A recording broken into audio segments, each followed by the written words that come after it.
আসসালামু আলাইকুম প্রিয় টিকটকবাসী, আমার সমস্ত শুভাকাঙ্ক্ষীদের উদ্দেশ্যে আজকের ভিডিওটা।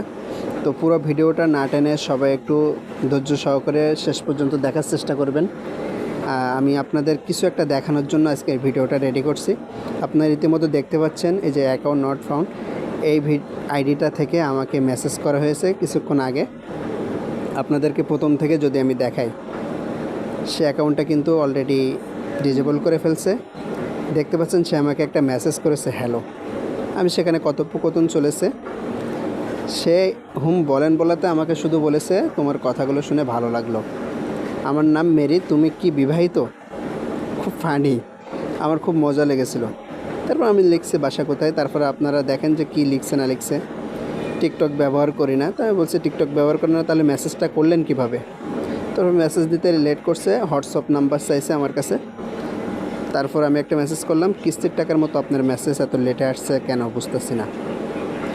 তো এই কথাগুলো বলার উদ্দেশ্য, আমরা অনেকেই আছি যারা টিকটকে, সবাই টিকটক ইউজ করি, অনেকে ফেসবুক, ইউটিউব, যেভাবে আর কি সোশ্যাল মিডিয়া আমরা ইউজ করতেছি। আমরা অনেকেই অনেকভাবে শুনে আসছি, জেনে আসছি যে সবাই প্রতারণার শিকার আমরা হয়েই থাকি অলরেডি।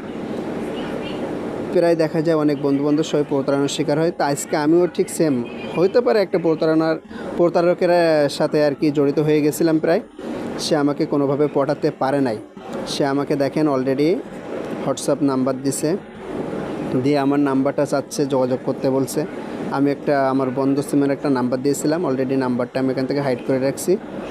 তারপর আমাকে সে একের পর এক মেসেজ দিয়ে গেছে, বাবু সোনা, এই যে 6 ডিজিটের একটা কোড, এইগুলো দিয়ে যাচ্ছে শুধুমাত্র এটা দেখানোর জন্য, আপনাদেরকে জানানোর জন্য যে আপনারা কেউ এইভাবে প্রতারণার শিকার হবেন না দয়া করে। আমি যতক্ষণ পর্যন্ত তার কোড না দিয়েছি সে ততক্ষণ আমাকে ওই মেসেজগুলো করে গেছে। এর ভিতরে কিন্তু আমি অনেকভাবে তাকে মাঝে মধ্যে শেষের দিকে আর কি একটু খারাপভাবে কথা বলেছি, বাজে ব্যবহার করেছি। তার জন্য কেউ খারাপভাবে নেবেন না, তাকে একটু বোঝানোর জন্য। তো এইগুলো আপনাদের একটু দেখানোর জন্য আজকের ভিডিওটা। তারপরে শেষবারের মতো আমি লিখছি যে তোকে শেষবারের মতো আবারও বলি, আল্লাহর কাছে তওবা কর, মাপ চা। মানুষকে এভাবে ধোকা দিস না, মানুষের টাকা পয়সা এভাবে মেরে খাস না, ঠিক আছে? 2 টাকা কামাই করতে গেলে অনেক কষ্ট হয়, এই কষ্ট তুই কি করে বুঝবি? তাই তো খাস দালালি করে। তাই তোকে আবারও বলছি, ভালো হয়ে যা, মরতে কিন্তু একদিন হবেই, ভালো পথে ফিরে, আল্লাহ মাফ করে দেবে ইনশাল্লাহ।